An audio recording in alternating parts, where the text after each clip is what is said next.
Allah Subhanahu wa taala menjaga nabinya Muhammad sallallahu alaihi wasallam dari segala macam maksiat sebelum menjadi nabi. Jadi Nabi sallallahu alaihi wasallam itu terkenal tidak pernah ada satu pun kemaksiatan yang terjadi dalam hidup beliau. Seperti misalnya ada satu tradisi buruk orang-orang Quraisy zaman jahiliyah dulu, dan saya melihat ini masih terjadi sekarang ya. Pada saat ada acara perkawinan, mereka seringkali mendatangkan wanita-wanita, penari, penyanyi yang memamerkan auratnya, ya, melantunkan suaranya yang menjadi fitnah bagi kaum laki-laki. Dan ini terjadi di zaman jahiliyah. Bahkan penyanyi-penyanyi dan penari itu menjadi orang-orang yang sangat kaya karena dibayar mahal. Nabi SAW waktu lagi mengembala kambing, dan beliau dari kecil tidak pernah ikutin acara seperti ini, sempat teman-temannya datang dan menceritakan, "Hai Muhammad, acara perkawinan di Mekah ini penuh dengan begini dan begitu, makanan, minuman, dan terakhir disebutkan wanita-wanita yang menari-menari dan seterusnya." Kemudian Nabi SAW mengatakan, "Saya tidak pernah tahu itu dalam kehidupan saya, tapi saya coba ingin mengetahui bagaimana keadaannya." Ini belum sebelum jadi Nabi ya. Maka Nabi SAW pun berkata pada teman-temannya, "Maukah kalian bersedia untuk menjagakan gembalaan saya ini, dan saya ingin melihat apa yang sebenarnya kalian ceritakan itu." Bukan niatnya mau lihat wanita-wanita penari saja, tapi ingin mengetahui, bukan itu target, tapi ingin melihat secara umum acara ini. Subhanallah, baru saja Nabi SAW niat begitu, tiba-tiba beliau mengantuk berat, kemudian beliau tertidur. Tidak bisa, tertidur. Hari kedua, tertidur lagi. Hari ketiga, tertidur lagi. 3 hari berturut-turut Nabi SAW ingin melihat bagaimana pesta perkawinan orang-orang Mekah. Beliau selalu tertidur, dan ini disebutkan dalam sebagian buku-buku sirah, tidak semuanya. Dan ini menandakan Allah Subhanahu wa taala menjaga, dan setelah itu tidak ada satupun ya, atau tidak lagi Nabi SAW ingin mendatanginya. Beliau mengatakan di dalam dirinya sendiri, kalau memang sudah 3 kali saya tertidur, berarti menandakan ini tidak boleh saya melihatnya. Sudah Nabi SAW tidak pernah lihat. Di antara hal yang lain teman-teman sekalian, tradisi jahiliyah, Amr bin Luhai yang dulu saya pernah sebutkan, dia mendatangkan patung di Mekah yang menerapkan beragam macam peraturan. Ada salah satu peraturan yang kita tidak bisa juga bahasakan itu unik ya, tapi buruk ya. Peraturan itu adalah orang-orang Mekah disuruh menjahit baju-baju khusus untuk tawaf, khusus untuk tawaf. Dan nanti berkembang, siapapun yang masuk ke Mekah disuruh untuk membeli dan memakai baju hasil buatan masyarakat Mekah. Karena peraturan ini, berkembanglah sebuah ide lagi, kalau seandainya orang-orang yang tidak mampu beli baju dari orang Mekah, maka tawafnya telanjang. Tawafnya telanjang, gitu kan. Sampai juga masalah di Mekah mereka menjadi hal yang biasa sekali telanjang, karena di Ka'bah saja mereka bisa tawaf sambil telanjang, apalagi kalau di luar kota atau di luar Ka'bah, di dalam kota Mekah itu sendiri. Baginda Nabi SAW tidak pernah melakukan tawaf di saat lagi ada orang-orang yang seperti ini. Dari zaman beliau sebelum dinobatkan menjadi Nabi, beliau tidak pernah secara khusus melakukan perbuatan-perbuatan tersebut, dan ini disebutkan oleh para ahli sejarah. Dan perlu teman-teman tahu, tawaf telanjang di Mekah ini terjadi sampai tahun 9 Hijriah. Sampai Nabi SAW membebaskan kota Mekah, barulah beliau mengutus Abu Bakar setelah penaklukan kota Mekah, bahwasanya tidak boleh lagi ada patung di Mekah, dihancurkan di Mekah, seluruh Mekah terutama dekat Ka'bah. Setelah Nabi SAW hancurkan 360 sekian patung, kemudian juga tidak boleh lagi ada yang tawaf telanjang di sana. Dan Nabi SAW sama sekali tidak pernah menyaksikan hal tersebut. Sampai tradisi kaum laki-laki di Mekah dulu teman-teman sekalian, kalau pakai baju itu menggunakan izar tanpa rida. Izar itu maksudnya bagian bawah, kayak kita sarung atau celana, dan bagian atas mereka tidak pakai baju biasanya. Artinya kebanyakan tradisi orang seperti itu. Kalaupun ada orang yang kaya raya punya kelebihan, baru dia menggunakan baju bagian atasnya gitu. Salah satu tradisi mereka adalah kalau mereka saling gotong royong mengangkat barang, batu misalnya, mau gotong royong untuk membangun sebuah tempat, maka supaya pundaknya nggak luka, mereka mencabut izarnya, sarung bagian bawahnya, itu sampai auratnya kelihatan. kemudian meletakkan di punggung untuk meletakkan batu, dan mereka tidak menganggap itu aib.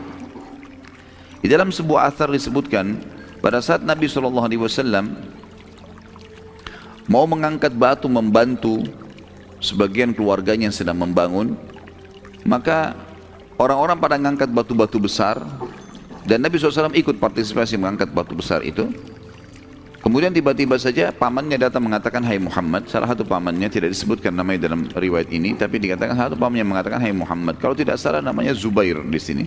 Ya, salah satu paman Nabi SAW mengatakan bahwasanya, "Hai Muhammad, tidakkah kau buka izarmu dan kau letakkan di punggungmu agar punggungmu tidak luka?" Maka Nabi SAW mengatakan, "Saya tidak melakukannya." Beliau pun mengangkat batu tersebut, meletakkan, kemudian sebagian orang melakukan itu, maka Nabi SAW meninggalkannya. Nabi SAW meninggalkannya. Kemudian yang terjadi juga sebelum masa kenabian teman-teman sekalian, yang menandakan Allah Subhanahu Wa Taala yang menjaga Nabinya Muhammad SAW adalah partisipasinya Nabi SAW di peperangan Fujar. Ada suku menyerang suku yang lain, namanya Harbu Fujar. Namanya Harbu Fujar, dianggap peperangan yang bermaksiat, gitu. Fujar dari kata-kata fajara. Ya. Nabi SAW pernah menghadiri itu. Jadi ada pernah suku Hawazim namanya. Suku Hawazim ini menyerang Mekah, menyerang Quraisy. Gitu. Ini waktu Nabi SAW masih umur belasan tahun ini. Waktu beliau masih jadi penggembala. Kemudian Nabi SAW partisipasi, dan beliau satu-satunya riwayat membicara masalah ini adalah hadis sahih yang kata Nabi SAW, "Kuntu ambulu li a'mami." Aku pada saat Harbu Fujar itu sedang mengambilkan anak-anak panah untuk pamanku. Ya. Dikasih, Nabi SAW kasih pamannya yang melemparnya. Seperti itulah. Yang jelas beliau partisipasi dalam peperangan, dan ahli sejarah mengatakan bahwasanya ini juga pendidikan Allah Subhanahu Wa Taala agar Nabi SAW tahu tentang masalah peperangan itu. Selanjutnya teman-teman sekalian, juga hal yang luar biasa partisipasinya Nabi SAW dalam hilfu fudul namanya. Hilfu fudul. Hilf adalah sumpah, ya. Halafa, yang kata Nabi SAW, "Man halafa bighairi Allah faqad asyrak." Siapa yang bersumpah selain nama Allah maka dia telah musyrik, gitu kan. Hilf, halafa, atau orang Arab mengatakan ahlifu billah, aku bersumpah atas nama Allah. Hilf fudul, ya. Fudul punya makna banyak, ya. Di antaranya adalah hak, hukuk, ya, haknya orang lain, gitu.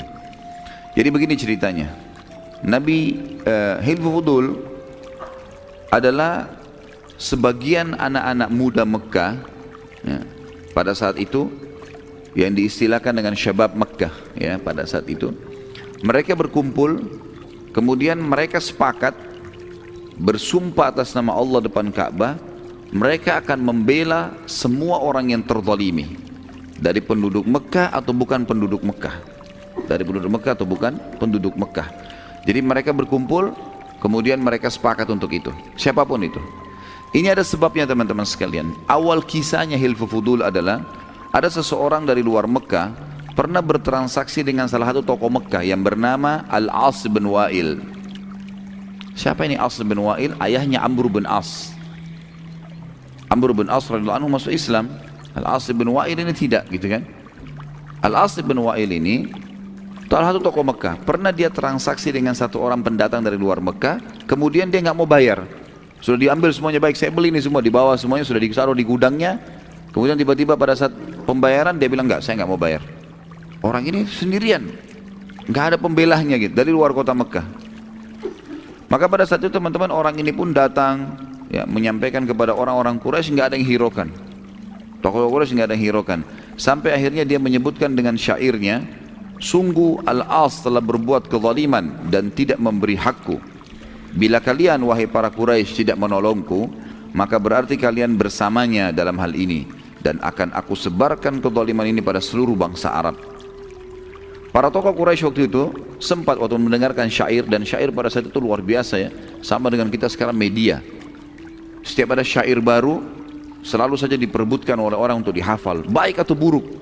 Sampai kadang-kadang kalau kita, dan saya tidak sarankan tentunya, syair-syair masa jahiliyah itu luar biasa, sampai merincikan tentang wanita. bagaimana wanita yang indah itu, bagaimana dalam syair-syair mereka, gitu kan. Jadi ini seperti media kalau kita sekarang cepat sekali menyebar. Orang-orang Quraisy akhirnya takut dengan syair-syair itu, akhirnya mereka terdiam. Muncullah beberapa anak muda Mekah, masing-masing memiliki yang ayah-ayah mereka juga kepala-kepala suku, yang akhirnya bersumpah di depan Ka'bah dan akan melawan kezaliman walaupun harus menumpahkan darah mereka. Ada hadis sejarah yang mengatakan sebab dinamakan hilfu fudul, sumpah fudul, karena fudul ini adalah nama gabungan nama dari 3 orang yang pertama membentuk hilfu fudul. Semua namanya fadl, semua namanya fadl, tiga-tiganya maka dikatakan fudul, ya. Tapi yang ini yang lebih kuat bukan itu, yang lebih kuat adalah fudul artinya hak, ya, haknya orang-orang. Para pemuda ini sebagaimana saya bilang tadi sepakat akan membela siapapun yang terzalimi di Mekah walaupun harus mengorbankan jiwa mereka, dan mereka mengiklankan itu ke seluruh Mekah dan menjadikan sebagai program siapapun yang mau ikut dibuka. Dan Nabi SAW termasuk salah satu pemuda yang ada di Hilfu Fudul. Nabi SAW bergabung sama mereka untuk membela semua kezaliman. Akhirnya pada saat Nabi SAW bergabung sama anak muda ini, berkumpullah lebih 10 orang pada saat itu. Kemudian mereka mendatangi rumahnya Al-As bin Wa'il. Lalu mereka mengatakan, demi Allah kami telah bersumpah atas nama Allah untuk membela siapapun yang terzalimi. Dan anda telah menzalimi orang yang datang dari luar Mekah. Kalau anda tidak mengembalikan haknya, maka kami akan membunuh anda. Jadi nggak ada alasan lagi. Melihat kejadian tersebut, karena Al-As bin Wa'il ketakutan, dia pun mengembalikan haknya orang tadi.